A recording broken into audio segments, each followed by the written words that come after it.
We're going to begin with a math problem today. Roger, here's a piece of paper. I'm on summer break. And I want you to write down 140.60. Got it. Divided by 105. Ooh. You can use your phone if you don't want to. Thank you. I don't even know why I wrote it down then. I was going to use my phone anyway. All right. I come up with 1.339, or you could say 1.34. And that's incorrect. The answer is 21.6%. I'll explain coming up next, right here on the Endurance Hour podcast. People, are you ready? Let's start the show. Let's start the show. And welcome back once again to the Endurance Hour podcast. Alongside Roger Thompson, I am Dave Erickson. And between us, we have 19 Ironman finishes. Isn't that correct? You've done 14 now? 14, yes. And now I've done 5. And Ironman Coeur d'Alene 2015 has to be the hardest I've ever experienced in terms of an overall endurance race. Yeah, no, I'd rather not experience that again. And just to clue you in on our math problem as we started out with, 140.6, that's the total miles in an Ironman. 105 was the temperature on the day. And the answer, 21.6%, was the DNF rate. Oh, wow. For Ironman Coeur d'Alene, which is a record.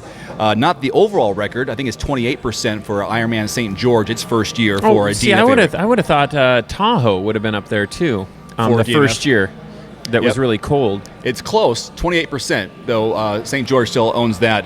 And it was the hottest race on record for Coeur d'Alene on its 13-year history. Wow.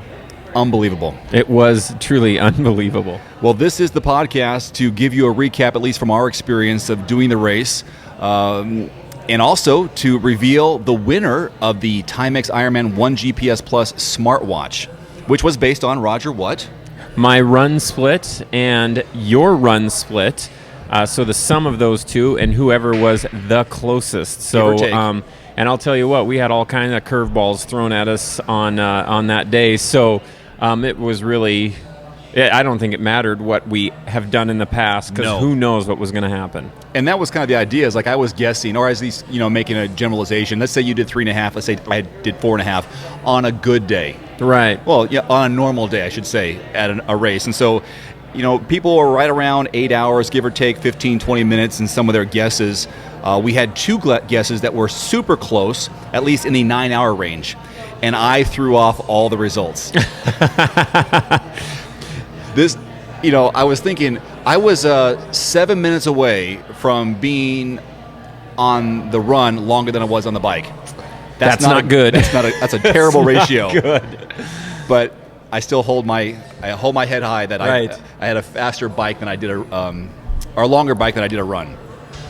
So we had 41 total guesses. That's pretty good. This is a $400 smartwatch. It's the newest, biggest thing that Timex has out right now. You can play music on it, Bluetooth-wise.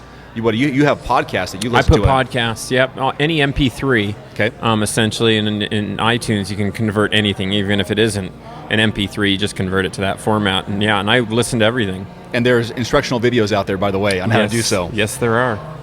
You can also receive messages from people, send out an alert to allow your angels or trackers, live trackers, to see where you are when you're running. So it sends an email to them, to an email address, and they say, oh, where's Roger at right now on his run? I can see him in real time. Yeah, it was cool because I'm hooked up with your 1 GPS. Mm-hmm. And when you go out for a run or a ride or anything, I get an email, and I'm like, oh, what's this? And it's like, oh, Dave has started his. Yep. And I can click on the link, and it literally, like on a map, shows where you're at. I think it takes a sample every maybe 20 seconds, 15 seconds.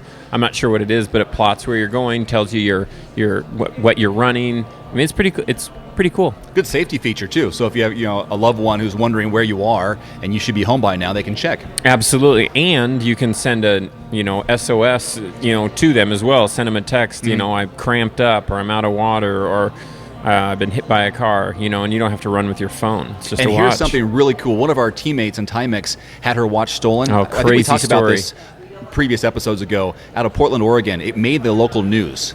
Someone stole her watch or 1 GPS out of her backseat of her car. Stole her purse. Stole her purse, and it was in the purse. Correct. And she went home and was able to locate her watch because of the GPS Right. signal, and she had an account signed up. And they went to the guy's house, the bad guy's house, knocked on his door. He was wearing the freaking watch. That pretty much sealed the deal right there. And they found her purse, and so the bad guy went back behind bars. And that went. That was on a lot of different social media as well. Yep. It was cool.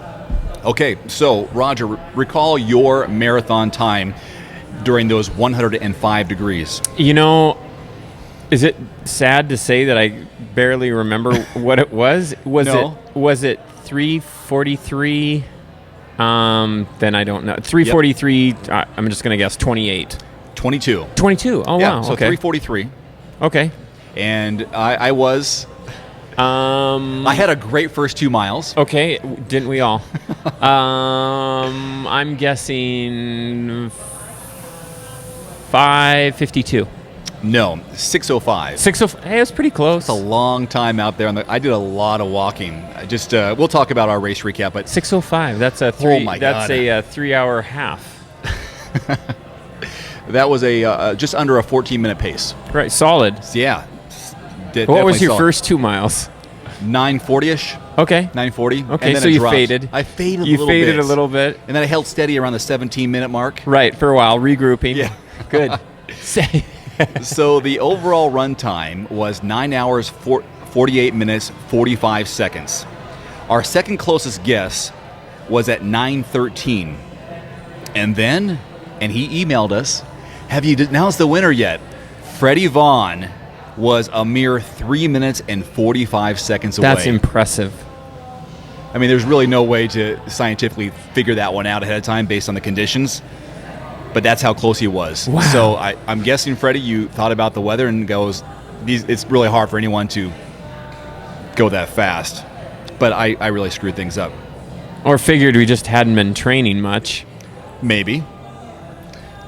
So congratulations, Freddie Vaughn. You are the proud new owner of a Timex Ironman 1 GPS Plus sports watch, smartwatch, worth $400. We will be sending that out to you soon. And I also have an email in to say thank you and reward those who participated in the contest to see if I can give you a little something from Timex. So look for your email for that possibility. Cool. All right, Roger. We went to the race a couple days ahead of time to pick up our packet. It was pretty warm down there in City Park. The water temperature was in the low 70s, even on, I think, Thursday. Yeah, it was 7D, I believe, 70. at the time. Yeah. Okay. Did you have any concern going in about the water temperature and wetsuit legality? I didn't have any. I mean, I guess I know Lake Coeur d'Alene. It's a huge body of water. It's a moving body of water. It's Somewhat shallow. Yeah, and it's spring fed. So, I mean, it's going to be cold. And you look at the highs throughout the year. I mean, there's no, for us, for amateurs, for it to be non-wetsuit, which is for a WTC is 76.1. For USAT, it's actually, I believe, 78. But for 76, and it was at 70 and 68 the week prior, it's just like, it's not going to warm up that much. Now, pros, a little different story. Their threshold is quite a bit lower for temperature, but for amateurs, it's just like, it's not going to happen. And quite frankly, I think, I could be wrong about this, but WTC probably would have just dropped the thermometer a little lower, because if you want to create havoc with amateurs, it's not because the water temperature is cold. You tell a bunch of amateurs that they can't wear a wetsuit, and that's like the worst thing that you can possibly do. You would have people that literally wouldn't do the race because they feel like they couldn't do the distance without the buoyancy of a wetsuit. So I know there's a lot of chatter on Slow Twitch and different areas about the water temperature, and created all this concern, and people were buying swim skins before Coeur d'Alene, and it's just, typically that's from people that aren't in the Pacific Northwest or Coeur d'Alene area. And I know some athletes that came from the East Coast that all brought their swim skins. And to be honest, race morning, I packed my swim skin too before I headed out, just so it was in there, just in case. Yeah. But I wasn't too worried, but I thought it's too easy to throw it in there. So was I worried? No. That's a big body of water, and that's a lot to raise that. Even if our nights weren't that cold, and but there's still evaporation. I mean, it didn't seem logical. And this is, I'm guessing, is your first time doing the rolling start at an Ironman distance. Yeah, it was. It was the first time. And yeah, it was. Yeah. But it really wasn't a big factor for you. You kind of stayed up front of your group. You know, I didn't, when we were lining up, I lined up where it said we were supposed to be, where it was basically sub-hour. Mm-hmm. And I thought I was in the right spot in terms of sub-hour, which I was, but I was in the wrong section of the sub-hour. I thought it was, they were just going to let us go from the beach, but I had to walk into, I mean, it was just, it was my own stupidity. It was an error in judgment. So, to be honest, it was probably one of the crummiest starts that I've ever had. But once I got through some of the traffic, then it was great. But it felt like a normal start for me. Like I was with people for far longer than I normally am because I was swimming through. Yeah.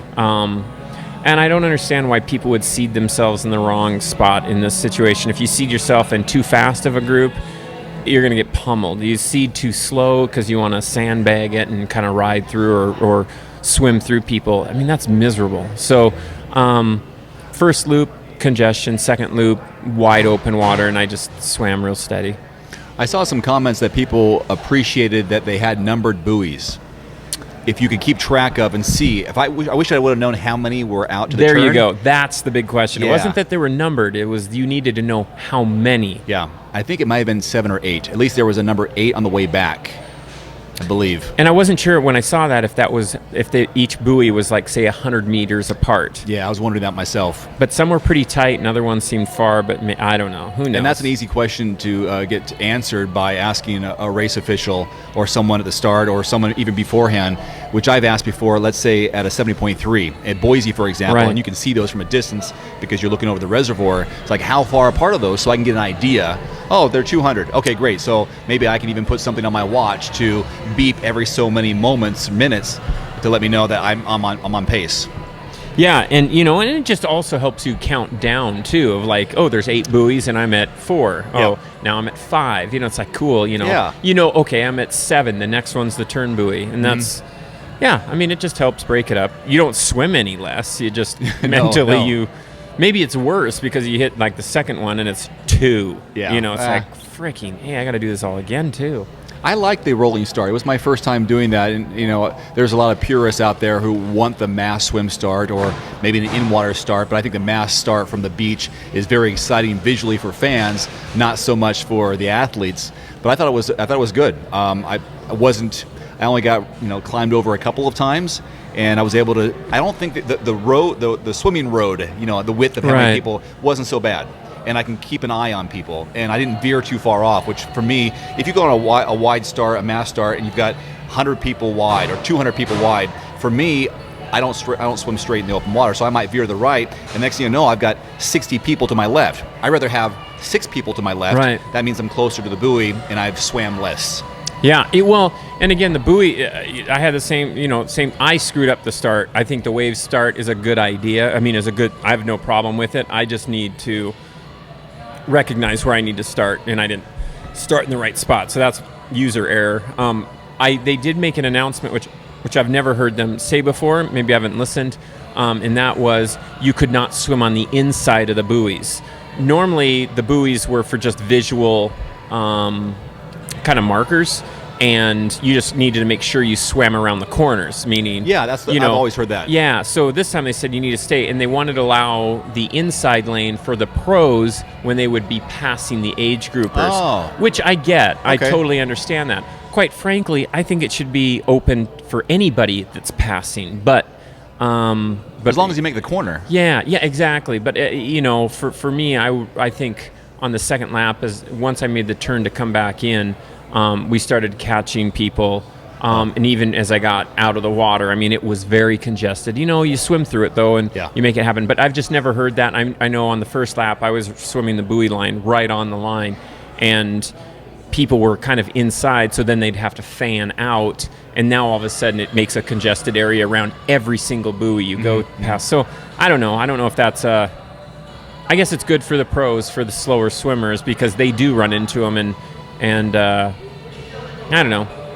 I ran into a paddle boarder, stand up paddle boarder. Oh no. I just looked up. It was just by chance. I'm going down. I'm looking at people underwater because the water is pretty clear. Right. So I was able to watch someone's feet and just get into my rhythm. And just by chance, I looked up, and between you and me away, there was a paddle boarder standing up, and I had too much momentum. I just dove under. I dove under him and did otherwise I would have ran right into him. What was he doing in the middle of where was this? It wasn't that, it was I guess I was a little too wide to the right. I don't know, but it wasn't on the inside. So I was surprised I wonder to see if he him. was trying to get to someone. No, he was stationary. Why the heck would you be just... Maybe I was too wide.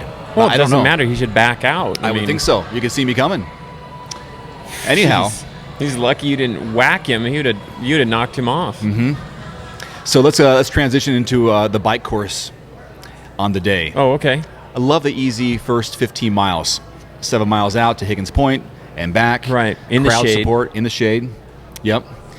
Finally getting at least one of the techniques that I think you've told me is, you're waiting for that first hour and a half maybe before you get into a rhythm or before your race begins, or taking your nutrition at a certain point, keeping everything calm, trying to get the heart rate down. What do you remember about the first 15 miles, leaving town, coming back through town before you headed out? Well, for me, the swim was great. I had a great swim. I mean, it felt comfortable to me. I wasn't stressed. I wasn't pressed, especially on the second lap. Came out of transition, had no clue what time I swam. So now you're thinking, wow, that seems How come?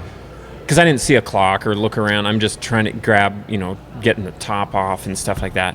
And tell people about your little nutrition suggestion right after the swim. Oh, okay. And so I blitz, get out. I have my wetsuit stripped off me, which is great. Grab my bag through transition. I mean, quick transition, because you're not getting that much. You're just putting on a helmet, socks, your bag, and yeah. shoes. I mean, that's it. And but I also grab. I take a bottle of Ensure in T1, just because it's an easy place to suck it down. And that's a quick 220 or 350 calories, depending on which one you get. Minimize the protein, and then. And then came out on the ride, and it was really hard for me to keep my watts down, which it always is in the first bit, because you feel so fresh. You're in a race. You just want to wind it up, and it was just too easy. And so I tried to ease back a little bit. And the first loop of the bike, we were supposed to get 106-degree days, so I knew they started an hour early, so we started at 5:40 a.m. So I was out of the water in under an hour, and... So the bike that we were on the bike, it was cruising along. It felt great, but it was hard to go slow, and I was just trying to keep it under control. So the whole first loop of the bike, I rode it. It was very comfortable. Good. And it felt good. I saw Dee Dee Griesbauer on the road. After her crash? I must have, came up on her probably within, I don't know, 3 minutes of it happening. She was down on the ground, kind of shaking, convulsing. There were people with her, and I could see blood on the road. I mean, a significant amount. I thought she hit her head, her face. I mean, she was laying on the ground, kind of in a, I don't want to say fetal position, but it was a scary scene. And later we find out she had a hand laceration and nothing horrible. She didn't, no As head a result injuries. of a vehicle, Of correct? a vehicle, and I don't quite understand that. Of he was waved onto the course, he was told to pass. I don't know. Something got messed up there, and as a result, someone got really... it was on an uphill, too, so it's not like she was bombing on a downhill or going really fast And on we the had flats. half of the highway. We had, so it didn't make sense to me. I knew she didn't run into someone or fall over. Someone hit her. And I didn't see a vehicle around. But I think they responded quickly. She seems to be in good spirits. She was back out cheering later on, which is very admirable. And yeah, that was awesome. So anyway, had a great ride for the first loop.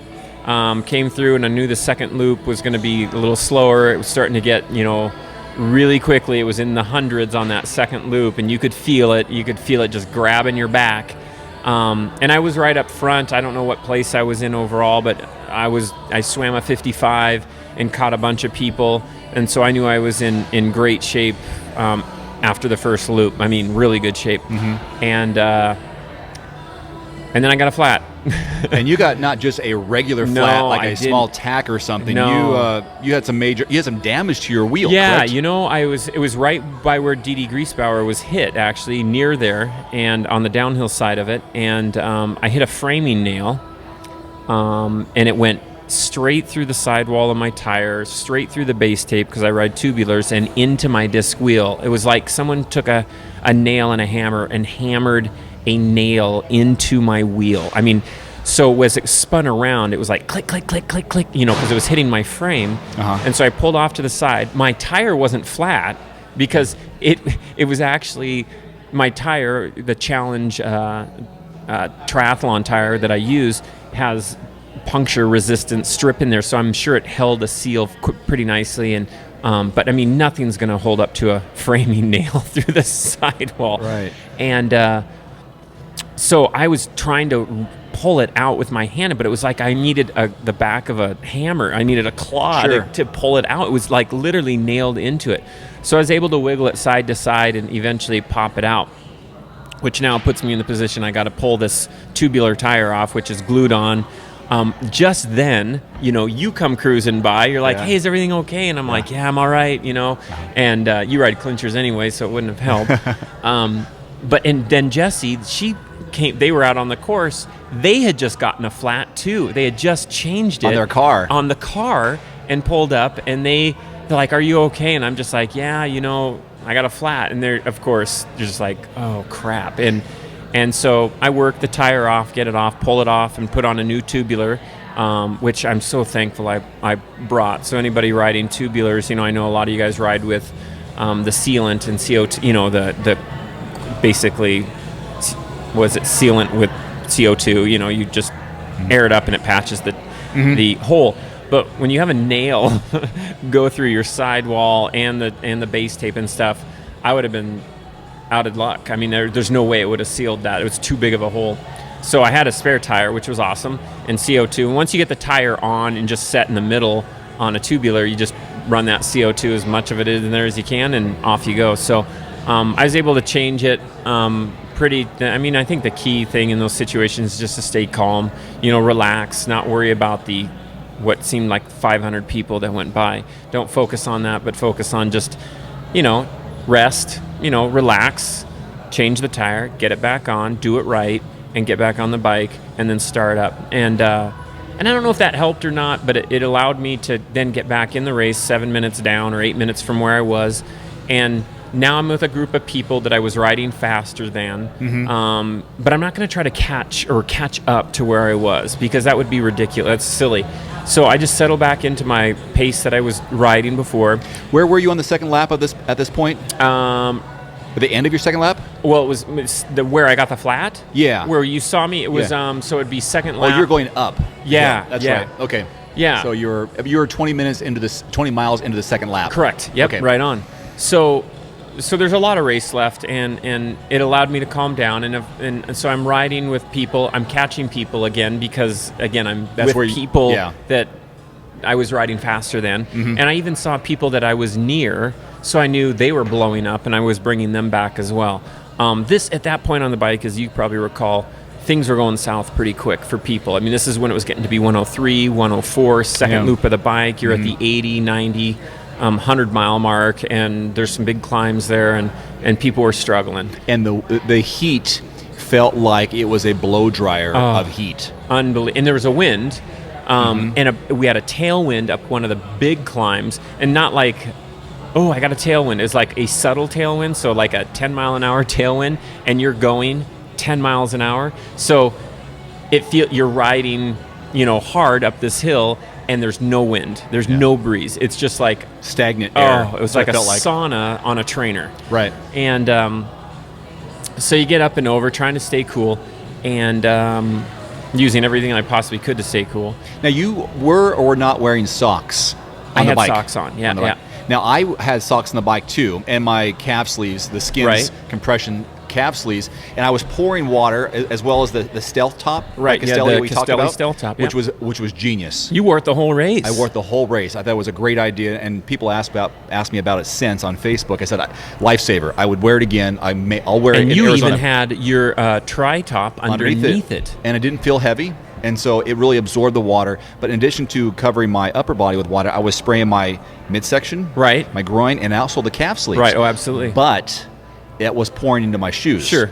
And pre-soaking my feet, which we'll talk about later. Right. So I don't know if maybe next time I wouldn't wear socks on the bike. What do you think? I'd still wear them. I mean, for me, maybe it's a ventilation. I actually wore my road shoes, my cycling. I didn't wear a tri-shoe because I have tri-shoes and cycling shoes Okay. and my road shoes. And I wore my road shoes just because transitions aren't imperative in an Ironman. I mean, you put on your shoes and, in while you're sitting there. I mean, Yes. so it's not a big deal. So I wear those. I wear my road shoes because they're just better. They're more comfortable. They have more support and structure to them. Mm-hmm. They also ventilate. For at least the ones I have, they're Shimano, I think R321s. Their nicest road shoe, at least of last year. And I don't know. I think that the air came through them quick enough that Okay. my feet weren't saturated, but they were definitely wet. But I Yeah. would agree. The calf sleeves, I had the white skins calf sleeves that I just loved. They were great. Held on to the little bit of the water, kept my legs cool.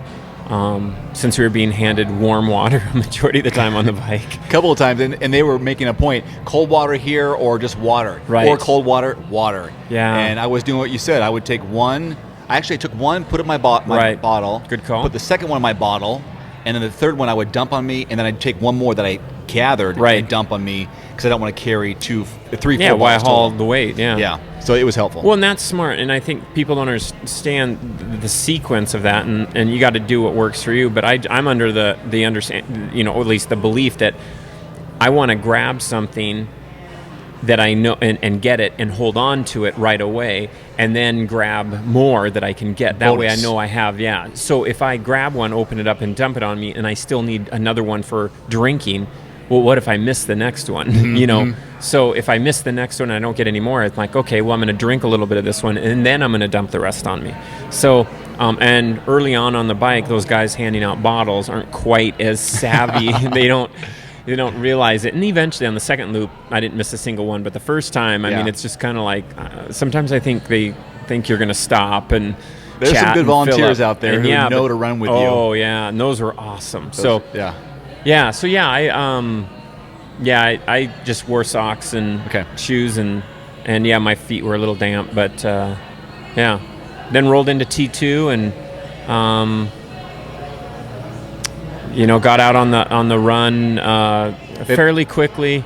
They lather you up pretty good with No, sunscreen? I had sunscreen prior on. You were pretty covered up now that I think about it. I was, and I have weird tan lines. Essentially, my calves were all covered all Yeah. the way up to the bottom of my knee. I had my tri-shorts on, so mid-thigh. Yep. And then my arms had arm sleeves on, so coolers on, and then I had a short sleeve, Castelli stealth top, full zip on the top. Yeah. I mean, and then I wore a visor and sunglasses, so I actually had little skin exposure. Yeah. In the big picture, but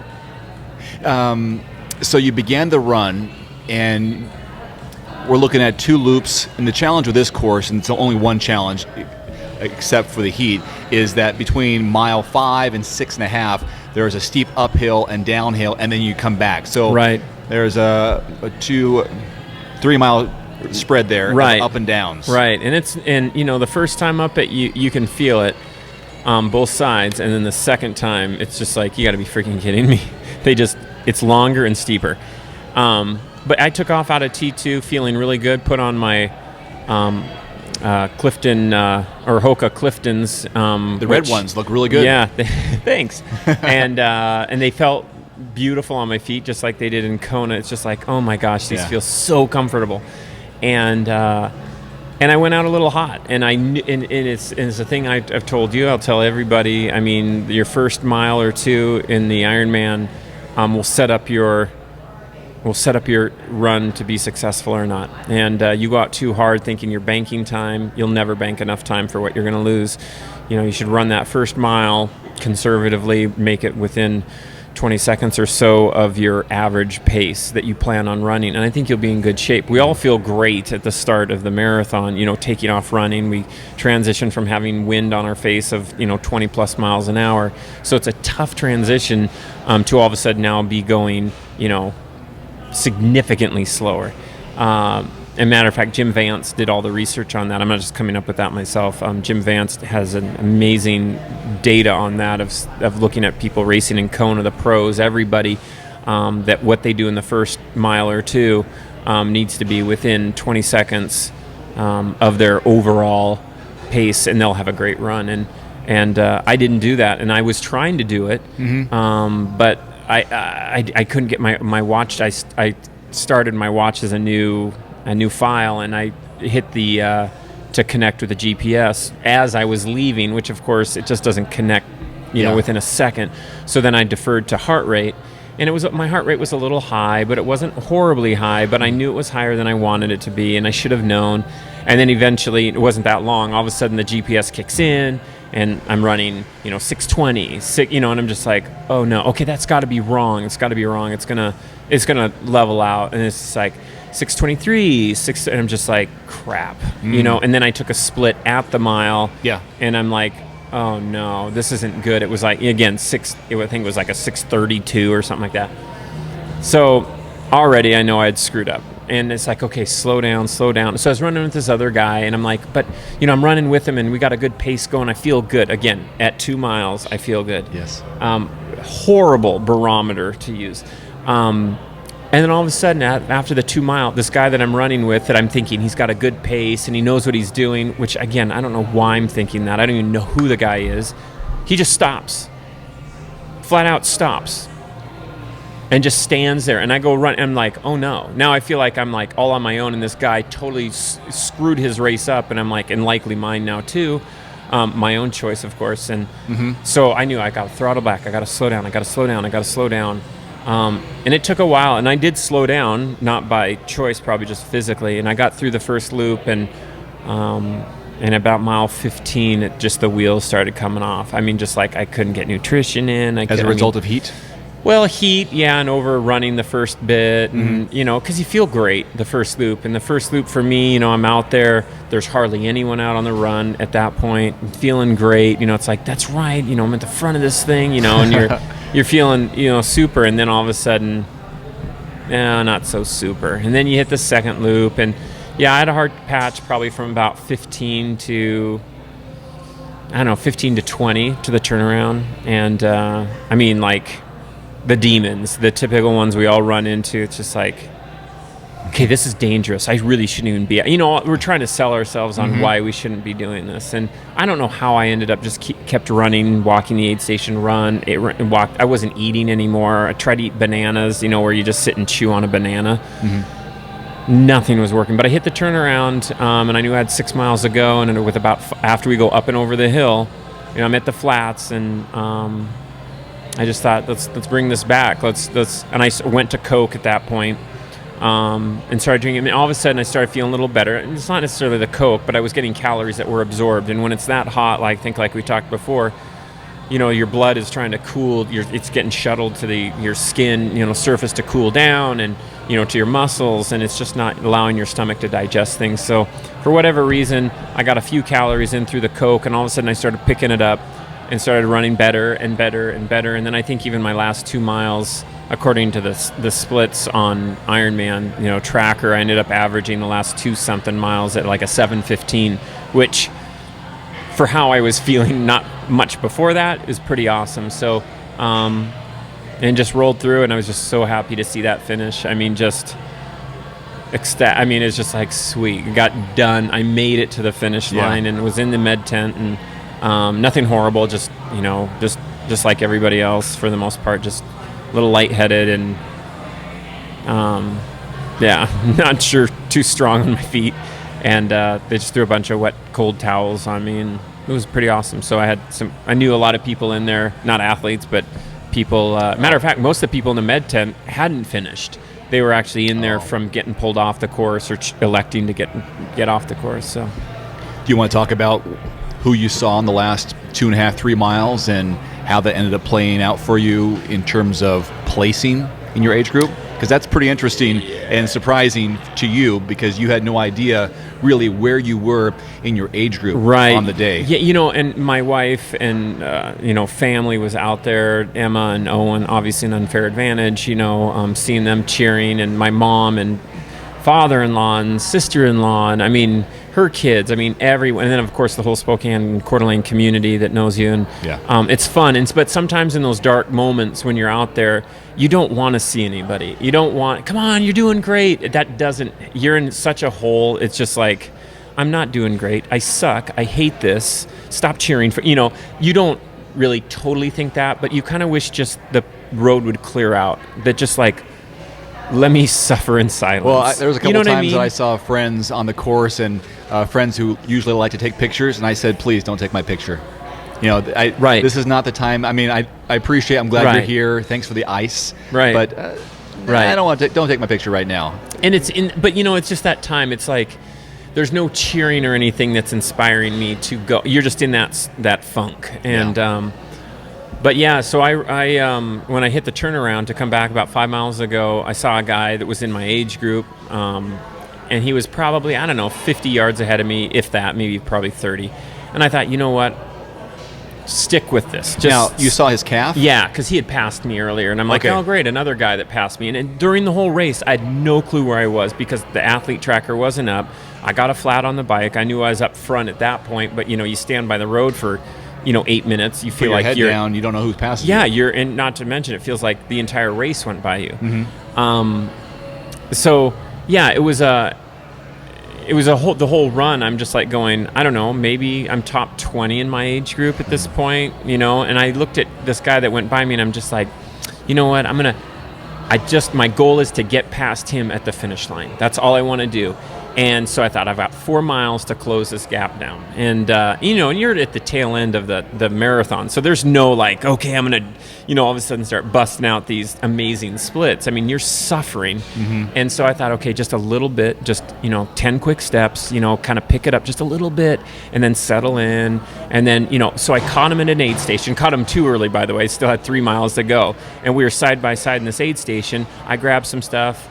And then all of a sudden, he's now 20 yards ahead of me, 30 yards ahead of me again. And I'm just like, what the heck's going on? So with about, 2 miles ago, I run past Jessie, my wife, and I just said, because she hadn't been telling me where I was, because I figured she was holding that information because I was sucking so bad. I'm like, she's probably like, should we tell him what place he's in? And she's probably thinking, no, don't break his spirit. Don't tell him that's demoralizing. Once he hears he's in 38th place, So she never was telling me. So I just figured I wasn't up there at all. And I asked her, I said, hey, just curious, do you know what place I'm in right now? She goes, I have no clue. She says the tracker isn't reading or it's not updating, so I have no clue. I know where you were at the end of the bike. You were in whether 7th or something like that, or 8th.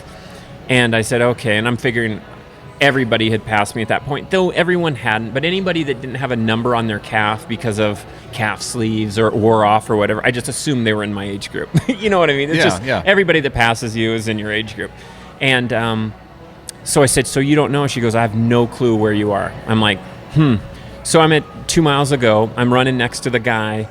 Not 2 miles, more than 2 miles. And I'm running next to the guy, and I'm kind of sizing him up a little bit, looking at him, and he's got a good clip going on. I'm running next to him. I said, wow, maybe we should just call the race. Let's just call it. Everyone just stop where they're at. Are you playing mind games with him? Maybe a little. And let's just shut it down. Just talking to him, because we're all in that kind of la land, non-responsive. And he's like, yeah. So it'd take about a 7-minute mile, a couple of those, to get in under 10 right now. And I'm like, yeah. Kind of like, who has 2 thumbs and not going to do that? This guy. And he says, yeah, there's no way. And so I thought, I saw some friends on the other side of the road, and I thought, okay, I'm just going to dial it up just a little bit, nothing crazy, just a little bit. And so I ran a little harder to the aid station and saw that I had a pretty good gap on him. And I thought, okay, I'm going to fuel up here and I'm done. And I'm putting the throttle down. Whatever I have, it might be first gear, but I'm flooring it. And so anyway, that's when I, busted out those 7:15 miles. I don't know how, and just kept going. But I was motivated, and it was a little goal and a little, kind of a little race within. Well, the now you're race. also getting into neighborhoods and you're getting into more people around you. Yeah, and you also have those 2 little hills in there too. Mm-hmm. That on the first lap were just little bumps, and on the second lap they're crying out loud, they're Is that Lakeshore Drive? What is that one little well, you come off neighborhood? Lakeshore and then you go into that Sanders Beach area. Sanders Beach area. Okay, so there's around 2 miles ish. So yeah, that last aid station is 1 mile to go, and so go in, and then of course on every Ironman they have that little split. They have the split that says second lap this way, Oh, yes. finish this way. Yep. And I'll tell you what, there's only one spot on the course that's better than the finish chute, and that is that portion when you hit the Yeah. 2 finish or 2 second lap. Yep. And so I peel, and there's still people kind of wandering around there and like, oh, move over, because there's not a lot of people going through the, to finish yet.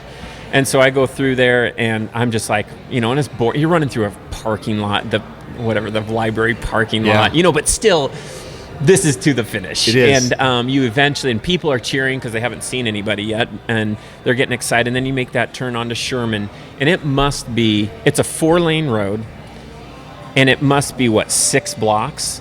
Well, they told me when I did that, to the finish split, you got 10 blocks to go. Okay.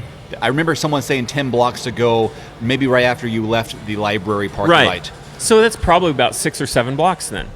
Down this road. It's a slight downhill. It's a wide street, but downhill. It's huge. Yeah. And there's nobody on it. I mean, Yeah. I can see the finish line way down there, and there isn't a single body on the road. I mean, it's just like, this is, cool, but it's like running down the middle of a freeway in North Dakota. I mean, it's just like there is nothing. And the spectators are kind of out, but not really, because there's not that many people, and it's 106 degrees, so they're all inside the restaurants and then pop out to cheer and then pop back in, which, again, good for them. So anyway, I make the run. I glance back, after I'm down 2 blocks, just to look behind me, which I'm not a big fan of ever looking behind me, but, I needed to know how much I had to enjoy this. And I look back, and no one's there. And then I get onto the carpet, look back again, still no one there. As if the previous 4 blocks someone had gained. Right, yeah, but someone all of a sudden is going to bust out a 3-minute mile at the end of the marathon. Uh-huh. And so anyway, go down that finish chute, which of course it's 106 degrees out. And it's still early in the day. And it's early in the day. Andy Potts had already gone through. The top 3 men had already gone through. The top 3 women had already gone through. And so the stands are just like, it's crickets. There's like maybe 10 people in the stands, because it's essentially, it'd be like sitting on the grill at a hot dog grill at 7-Eleven on those aluminum stands. It's just like, it would be brutal. But it was so great to see the finish and come across. I was bummed to see the time, because it was like 10:20, because it was the start of the pro race, right? Yeah. So I wish they would have adjusted that. Men's pro race. Yeah. And you were 15 minutes after the men's pro race. Correct. So the age group restarted 15 minutes after that. So it was really a 10:05, and I'm just like, so all the pictures show 10:20, and I'm just like, it's not 10:20. And I would imagine that's everybody. But well, mine, the angle, because of someone took a picture from the webcam, it looks like it's 13:51. Or I think it said 57, really, but it looked like 51 for me, because you couldn't see the top of the 7. So I felt I gained six minutes. Right, nice when I work. was 6 minutes slower. Right, there's nothing wrong with that. I still under 14 hours. Right, that's right.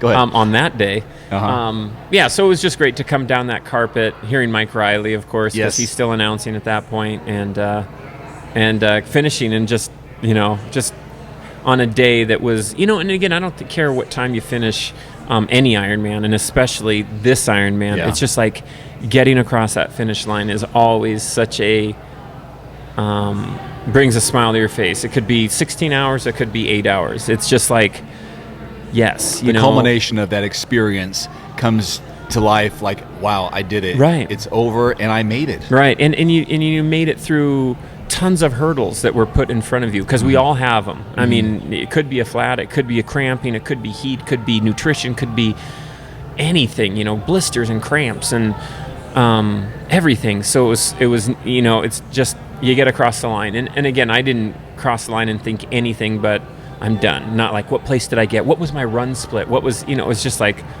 I made it, and that's all I wanted to do was make it. Yeah. And so check that one off. And I think it was, it may have been just around 1,800 people started the race. Almost 400 did not finish, Right. whether they didn't begin the bike or didn't begin the run or were pulled off, didn't make the cutoff, whatever it was.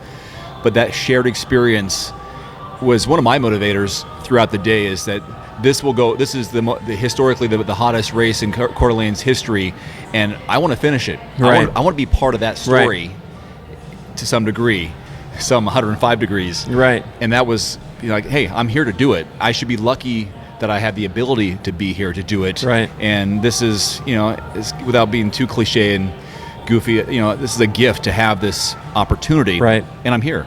So let's just keep going. Right. As much as I don't want to be here at times, or as hard as this feels, I'm still able. And I'll tell you, there's the people that pulled the plug, talking with some of the med staff, it's like it wasn't as crazy as they thought it was going to be, because most people respected the conditions and said, I'm done.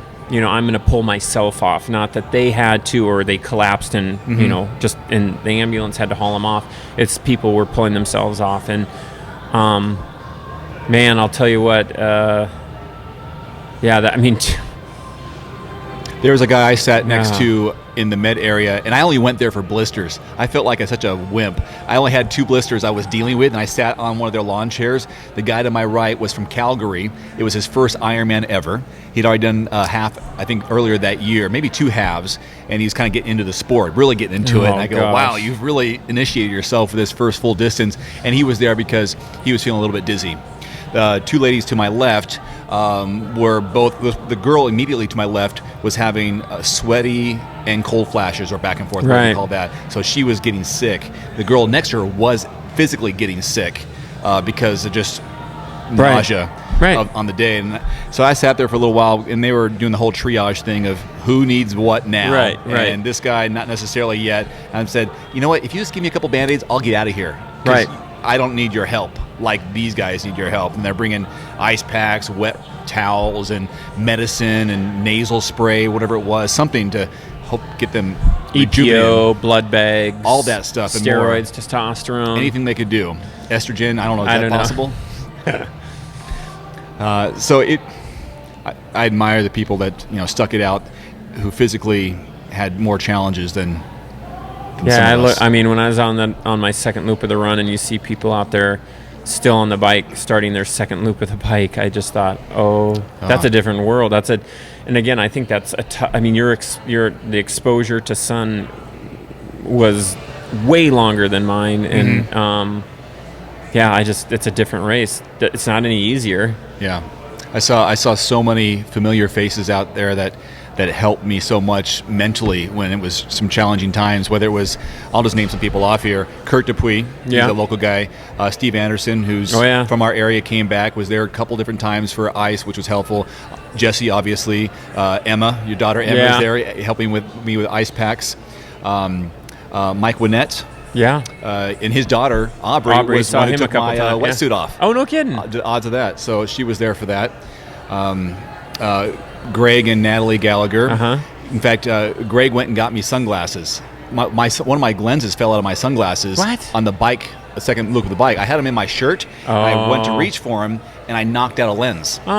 Because they're removable lenses. And then so I saw him. I said, "Can I borrow some sunglasses for the run?" Right. And so he went out and bought me some sunglasses. I paid him back, but it's like, thank you so much. I mean, you did that for me. Right. There was a couple of the athletes on the day who had stopped or finished that got me Band-Aids. Cool. Nate Duncan, and I don't know what Matt's last name is. Which Matt? Marissa's brother-in-law. Oh. Matt? Yeah, Matt Siegel. Yeah, he was done. He had a great race. His first Ironman? Yeah. Okay, so he got me some Band-Aids, gave them to Greg. Greg was on a mountain bike, came up to me with 2 miles to go because I could not run. I could barely walk because the skin underneath my toe had torn away. And I could feel it rip away. It was digging into my skin, digging into my body, so flesh was coming out. And I told you about this. I pre-soaked my feet on the bike section. So when I got in the run, of course I had dry shoes and dry socks, and I was avoiding the spray. And again, I know that the Coeur d'Alene community is not listening to this per se, but they were so supportive with the hoses and volunteering and getting their own ice to help the athletes. So I avoided some of the spray at first because I didn't want to get into my shoes because I know what running in wet socks is going to be like. But after a while, it's like, I need the water. I need Right. to douse me. Then my socks get wet. My feet are soaked. I'm hearing this squish, squish, squish. And this is what I thought. I kind of realized this is not going to be a moot point, but on the special needs bag, I had a pair of socks. I was going to switch them. Oh. But I put dry socks into wet shoes. So it's pointless. Right. So you needed shoes in there too. I needed extra shoes, but then you don't get your bag back. Yeah. So I didn't do that. So I got these really white prune-looking feet throughout the whole race, and naturally, I'm just barely able to walk now without any Right. pain because just the rubbing of skin. It's not a big deal. Yeah. There's so many people out there giving encouragement. James Richmond, a gentleman who takes photos. If you ever look at James phenomenal. Richmond's Yeah. photos On Facebook, on yeah, Facebook. check him Oh out. my goodness, got great sports photography, and that's just one thing he does well. Craig Thorson, one of the athletes racing in the race, Timex Factory team. had a tough time, and we saw each other. I saw him 2.5 miles into his first lap in the run when I was coming back, and I was kind of walking at that point, and I saw him walking already, and we just basically stopped in the path and talked. And how you doing? How you doing? It's like, it's not a good day. For him, I think he was having some food issues, and for me, I was just overheating, couldn't keep the heart rate down. Yeah. But then I saw him again, high-five him. There was a couple, it was one girl, Kim Bellamy. She's a fitness instructor. Yep. And she was doing her first Ironman.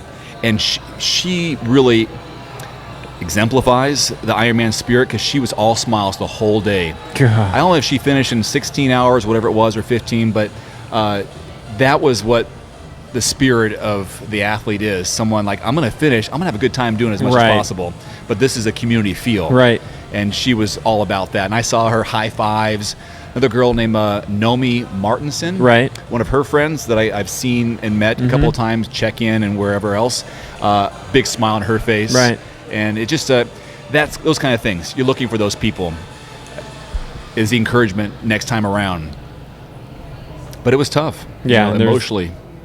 Of personally wanting to feel, I told you this in the car a couple days ago, is I want to give up. I mean, I not want to give up. I felt sorry for myself. Right. Because this is not what I want to do. This is not how I wanted to perform.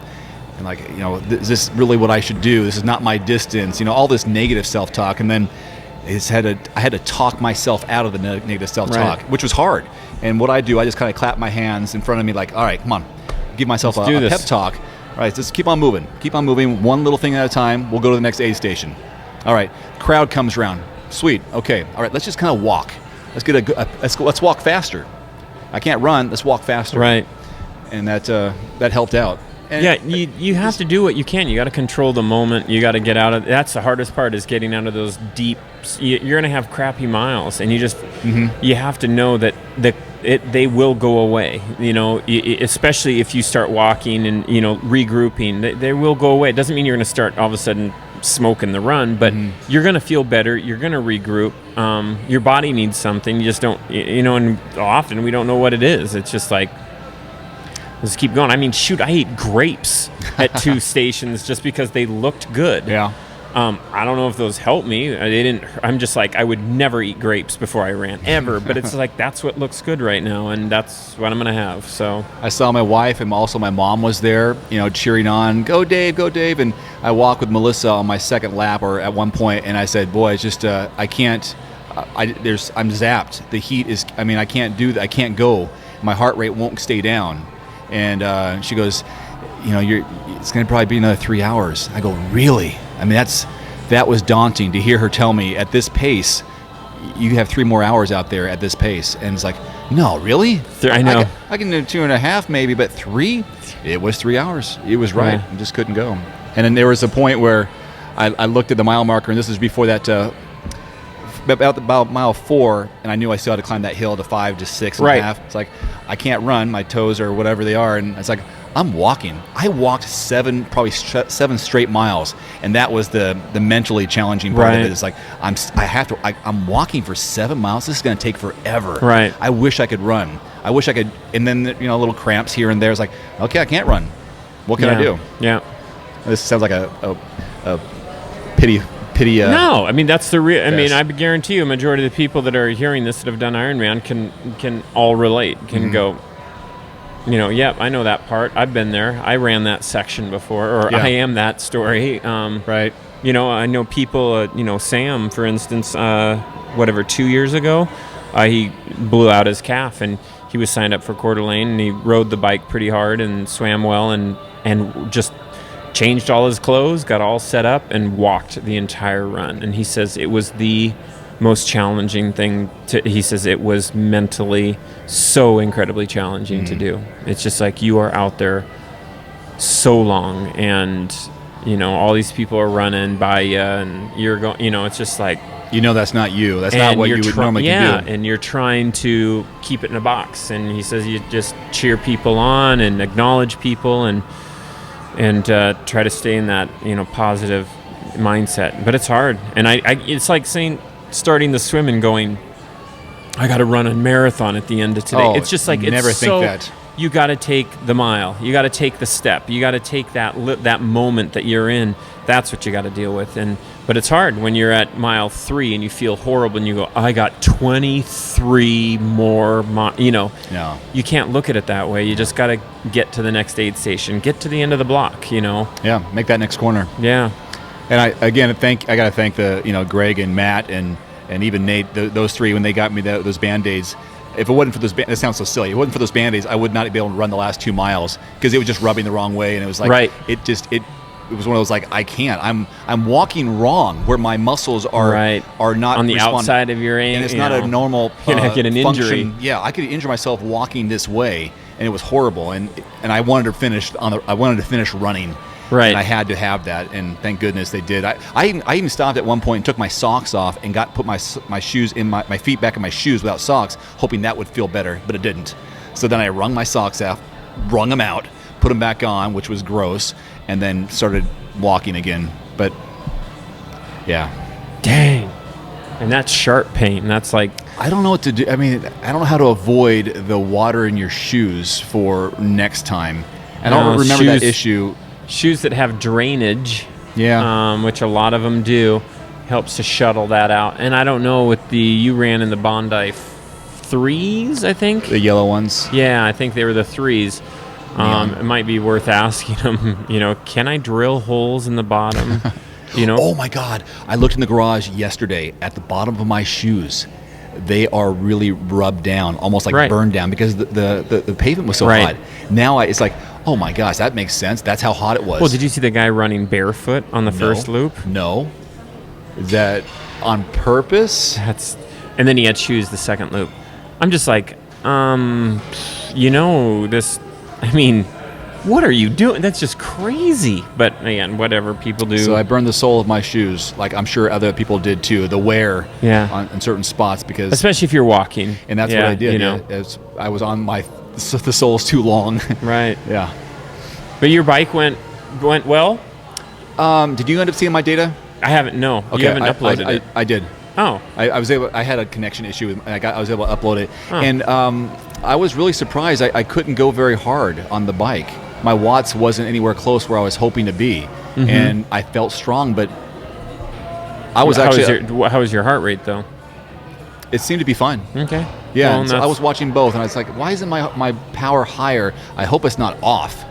Well, but when in that heat, you got to defer to what your body's doing. I mean, it's like in terms of your heart rate, what the physiological piece is versus the data of the power output, because...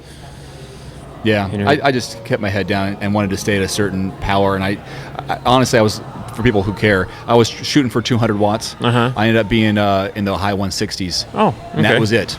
Wow. I looked at it the whole time. I was like, I'm not going any harder than this. Right. Okay, that's what I got. Every once in a while, just to stretch my quads out, I would get off out of the saddle. But that's it. And I was 3 hours first lap, 3:12 the second lap. That's not bad. Is that what it was? 3:14 the second lap. Yeah, I was okay with that. I was actually right around where I thought I would do until I hit the run. Until I hit the walk, I was... Well, not everybody suffered. You had Andy Potts, who did the course 5 minutes faster than he'd done before, which to me is just crazy. How? But wow. Again, he's preparing without for Kona. Without a wetsuit. Yeah, without a wetsuit. Yeah, the pros didn't race in wetsuits, so keep that in mind. What a great speech. I recorded the awards speech the day after. Right. In fact, if you want to look on the endurance, I think I may have put it on our Facebook page, but If you just type in Andy Potts 2015 Coeur d'Alene ceremony speech, whatever it is, he picked it up. He found it and shared it, and it got like 2,500 hits fast. Wow. And then Heather Jackson also, she did her... I saw she commented. She thanked me for it, and she found it. She said, do you mind if I share this, Dave? Of course you can share. That's what the whole point is. We put it on social media. No copyright on that one. No. So they had some really good... He talked about, what was it, hope and despair? Hope and dreams. It's not hope and dreams. It was something else. It's so memorable that I can't remember it. Hope and... maybe it was hope and dreams. But basically, you know... It's a 4.5 minute or so, 5 minute award speech. Really good. Really nice. And what I also liked that he brought up, he's like, you know, it's like he thanked his team, and everybody has a team. No one does this alone, and I think that's pretty cool for him to recognize that. Not that he doesn't, but that we all do. No one does this alone. We all have our people that we rely on, whether it's spouses or family or parents or whatever, you know, in his case, you know, a shop or mechanic or coach or whatever it is. We have our group that keeps us going. Yeah. Which I always think is cool. He had his 2 kids there at the finish line. One of them put the medal over him. That was really neat. That was crazy, man. He's getting lean, though, man. Yeah, there was a picture of him the day afterwards. There was someone, Zylak maybe? Yeah, Chris Zylak was out. They were out swimming at Coeur d'Alene, and he went out there and swam. Andy Potts was in just a normal pair of shorts. Yeah. Like just cargo shorts almost, but not really. And he was out there swimming, and was it Chris that walked up to him and said, "Wow, you got a really nice stroke." And one of the people there says, "Are you Andy Potts?" He goes, "Yeah." So this guy just out swimming. Wow, he's got a good stroke. Yeah, he just won the race the day before. Yeah, he looked really lean in that picture. For some reason, I thought there was a little more muscle on him, but there's not. I think he used to. But again, you look at him next to a majority of other professional Ironman athletes. He looks huge, but he's not that big of a guy. I mean, he's broad shoulders and tall, right? Yeah, he's an ex-swimmer. I mean, well, he's still a swimmer, but he used to have a lot more meat on the bones, so more muscle, I guess. So if people are listening to this point, if you didn't know yet, Roger earned a spot to Kona. This will be number 5 to Kona. 1, 2, 3, 4, 5. Yep, this will be 5, 3 in a row now. Congratulations. Thank you. So and that's your next race on your schedule? Yeah, I'm going to try to, I don't know. We'll see. I mean, I'd like to maybe throw in a half in there somewhere, but I don't know why I would, just to do it, I guess. I'm not sure. I might. I don't know. Good test. Yeah. Good race test. We'll see. My next one is Arizona. That was actually my A race anyway. Right. If there are A races, if you want to go that type of thing. So that was the plan to begin with. So that's my next goal, and we'll see what happens. November. I'm okay with that. I'm Take okay. Some time off, and if Andy Potts can go downstairs and sit in his trainer for hours, I'm okay. No, I'm just saying November from now. You race an Ironman now, you could get really motivated. It's like, I'm really excited. It's like, let's see, we got July, August, September, October, November. Like, God, that's like almost a half a year. So, well. Yeah. I'm okay. I'm looking forward to it. Yeah. So, anything else you want to talk about or wrap up here? World Champs, I saw WTC posted a deal about changing the swim format of World Championships, of having obviously the pro men go first, then the pro women, then the amateur men, and then 5 minutes behind the amateur men, the amateur women. Okay. Thought that was interesting. That's for sure then, the new that's what they announced, I believe. What I read, I was under the impression that it was this year, but there seemed to be a big push social media-wise, and this started, I know, at least last year, the whole 50 women to Kona idea. And we think we've talked about this, and I heard someone else saying, percentage-wise, 50 women wouldn't be fair. Well, you're just basically taking, it's like, what's the size of the pool? It's like, okay, how many pro men are there? And we'll say there's 100 pro men out there. We know there's more than that. But there's 100 pro men racing Ironman. How many pro women? They're 30. So if you were to say, okay, we're going to take, 20 pro men and we should have 20 pro women, it's like, well, you're taking 2/3 versus, 20%. a fifth. So 20% versus 67%. So I can see the argument, and you might say, well, it's like, well, shoot, you should, but it's good for their economy. It's good, not economy. It's good for pros to develop their brand and to make money. It's just like, for who though? For women? Because it's not helping the men. The men, there's a small percentage of pro men make it to Kona, whereas you might say a significantly larger percentage of women make it to Kona. 3 to 1. So, I don't know what's the right answer. It would be cool. Here's the thing. Make it a percentage. Make it a percentage of pro men registered racing Ironman. You take a percentage, and you take a percentage of pro women, no matter what. And so maybe that would entice. It's like pro women should try to get more women to race pro. So it would increase the total number, which would increase the total percentage showing up. So I don't know. That's my just. I don't have an answer to it. I get the argument, but it's just like it goes back to the Chrissy Wellington or the days when they said, we're only going to pay, within a certain percentage of the second place finisher's time. You remember when they were doing that? Yeah. Just because the prize money went 10 deep and 10 women showed up, so the 10th place person could just walk it in because it doesn't matter. And so they wanted to make sure that it was more competitive. Right. They want people racing. And I get that too.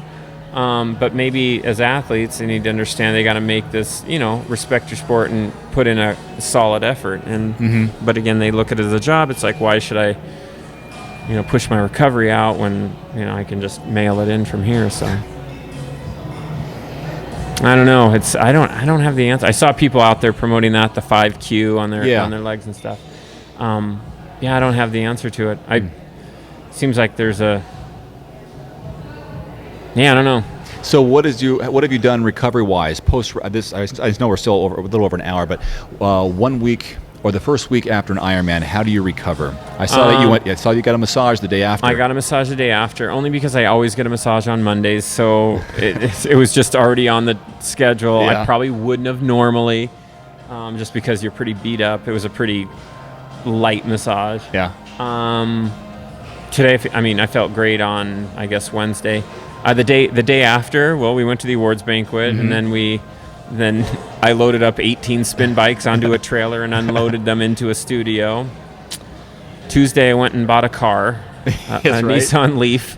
Let's see here, Wednesday, it's been crazy. It's just been but food-wise, I haven't paid attention to anything. I think I'm at the bottom of a 2-pound bag of peanut M&Ms. I went and got a half gallon of Cold Stone ice cream. That's gone. Oh, gosh. We went to Cold Stone. That stuff is so creamy and sugary. But I buy the giant quart things to take home, and that way, and it's a great deal. It's $10 for a huge thing. But, food-wise, I haven't been paying attention really probably to too much. I still feel like my digestive system's screwed up, but it might be because I'm eating like crap too. So, I'll probably give myself 2 weeks before I turn it around. 2 weeks? The day driving home from the race that night, I stopped by Sonic and got myself a cheeseburger, nice fries. Ooh. Oh, that was so good. Oh, I didn't even think of that. I was just thinking a shake. Yeah. I wanted something I could sink my teeth into, right. And then a drink. And the girl who served me through the drive-through window, she said, you do Ironman today? Because I still have my wristband on. And I go, yep. And she goes, I think I saw you out there. I go, saw me out there? She goes, yeah, between the bike and run, I was handing out bags. Oh, my gosh. I said, you were volunteering. I said, what a long day for you. And I was being sincere. It's like, wow, you were out there, and now you're over here pulling working a shift, at, a town that's, 10 miles away. So that's good for awesome. her. But that was my post-race meal. My post-race, I wanted to go get ice cream. I wanted to do something. None of that sounded good. But I was getting dehydrated, or I wanted something to drink, and I actually stopped by Burger King in the Valley because they have ices, like a Slurpee. Yep. And she says, we only have cherry. And I'm like, sweet, that's all I want. And I just sat and sucked that thing down as I was driving home, and got home, and that was about it. Yeah. I mean, I didn't really eat too much, so. I think I fell asleep around 12:30. Oh. I couldn't keep my eyes open, but I was still somewhat alert. Oh. I just wanted to lay there. I got the Jimmy legs. I can't sleep. My body's just still buzzing. I've slept like crap since. I need to get some better sleep, but I haven't been doing anything. So yeah, I don't think I'll do something once I can start running again on my toes, just to stretch it out. And you got to remember, you have a great deal of fitness base right now. A lot of times people have this view that you do an Ironman and you just cashed in all your fitness. Like, it's gone now. It's like, I did the race, now I got to start all over. It's Well, like, I'm wondering, how long does it last? How long before we have to get back into it before it's kind well, of gone? detraining is what you're focusing on, is like when your body starts to lose fitness. It happens at like from, I don't know, 10 to 14 days. So 2 weeks, you start to lose significant fitness. But you're talking about a sharp fitness, like, the ability to run a 4-minute mile or whatever your 4-minute mile is. You start to lose that, but you can get it back pretty darn quick. But the feel for the water and stuff like that, obviously, if you're out of the pool for 3 months, would play a role. Yeah. But the bike, bike and riding will come back fairly quickly. Running, same deal. But you got so much time. I mean, there's some people that start training for an Ironman, in less time than you have right now. So. Yeah, I thought about maybe just getting back into it seriously. July, August, 1st of August. They gave So me taking the whole month of July off. of anything structured. Oh, okay. Yeah, structured, just kind of putting it out there and just 90. riding a bit, making it fun. It gives me 110 days, I think, something like that. Or you need 100 days. 112. 112. Is that right? Because I think it's, it's 90 plus 11 days or something like that. It's a little over 100 days. So yeah, you can get through the 4th of July and have fun. Yeah. Well, let's wrap this up for. I don't think anything else. I don't know Was what there episode anything this else? is. High, low. Of Let's do high, low of the race. What the was the race? high and low? I probably can go, and I'm not even giving it much thought. But I can do the low, as in breaking down. Thank goodness I had sunglasses on. I almost like choked up to myself. right. And then I forget what mile it was. Maybe it was still with. It was the second lap, but I still had probably 6 miles to go, and feeling kind of like I feel crap. That was that tough moment. Right. Like, I feel sorry for myself, and that was the hardest point. It's like, I got so much further to go, and I can't walk. I'm cramping. This is taking forever. You go low, and I'll give you a high. My low, it was probably those miles on the run that were pretty dark, but I never felt like I was out of it. In terms of like, it's all over, I'm just going to, where I just was throwing in the towel. I always felt like, it's like, walk, okay, a little while. Okay, let's start running again. I've always felt like I could get back to running. But probably, the low... Flat tire, or that considered low? That wasn't that bad of a low, though. I think it was just maybe feeling-wise were those miles, but in terms of the low point of stupidity was running the first mile or two too fast. That was definitely my low. My high was making that turn onto Sherman, and again choking up, going, "All right, you did it. This is it. This is why you're here. All right, enjoy this. Enjoy this. All right, you got it. You got it." And then I was telling myself, "Don't cramp, because my hamstring was starting to feel right. Like, this isn't where you want to cramp. Not cramping, but you got here. Right. You got here. Good job." And I was like talking myself up, like, this is it. This is why I'm here, because these 6 blocks. I want to enjoy this. And you'll forget everything prior. Yeah, it was cool. See that? Goosebumps. I see them. Yep. High for me, obviously the emotional high, you can't beat the carpeted finish shoot. You just can't beat it, and you can't beat that long run stretch. There's a lot that goes through your mind if the sacrifices made to get there, and all this stuff. It's like, holy cow, this is it, and it's like, and it was okay. And but I think the high for me was seeing my family out there all over the place. Because Jessie has spectated a lot of races, even Whistler, and you can't get out on Whistler, especially the bike course.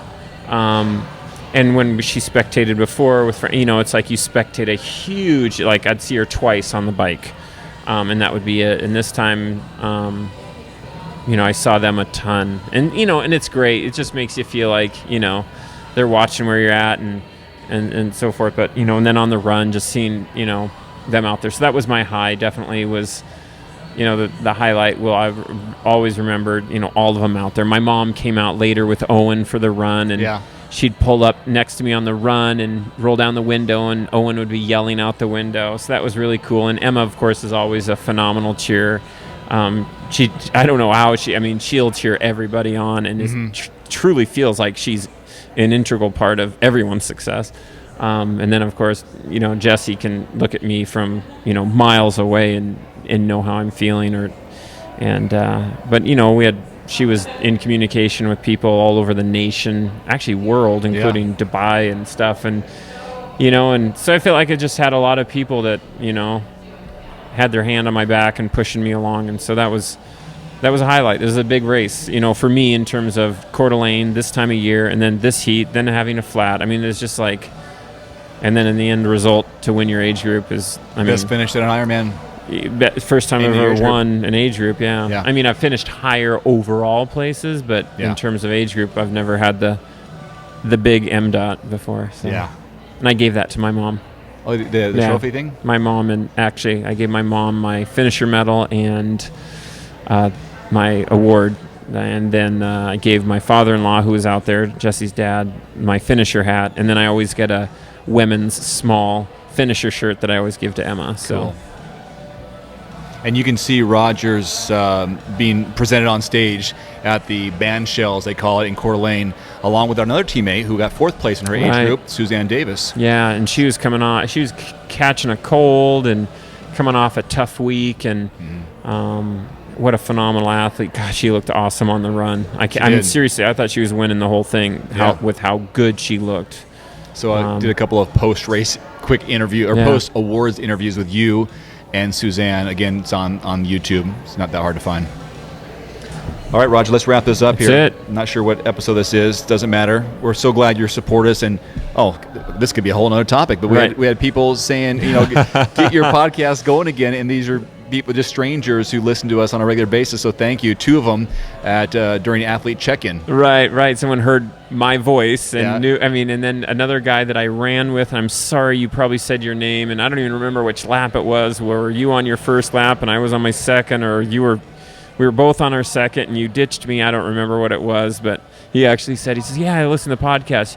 I know you guys are really busy, but you guys really need to do more episodes. But I know you're busy. I'm just like, that's what I love about Ironman is like, it is, I mean, in what race, as we call it a race, could you just be sitting chit-chatting with somebody, telling them, it's great. Yeah, I like to race Lake Placid. And I mean, do that in an Olympic distance, Impossible. Yeah. So it was really neat. And thanks for everyone's support. And hopefully, we're taking steps to get this on a more regular basis. Yeah, we're changing our technology format a little bit. So we can do things more efficiently. Yeah. So thank you, and yes, we're working on it. And thanks for supporting us and cheering us on and approaching us and telling us you like the show. We like doing it. All right, for Roger Thompson, I'm Dave Erickson. Have a great week of recovery, training, or heading out to your next race. We'll see you next time. Don't let me hear you say life's taking you nowhere. Look at that sky, life's begun. Nights are warm and the days are young.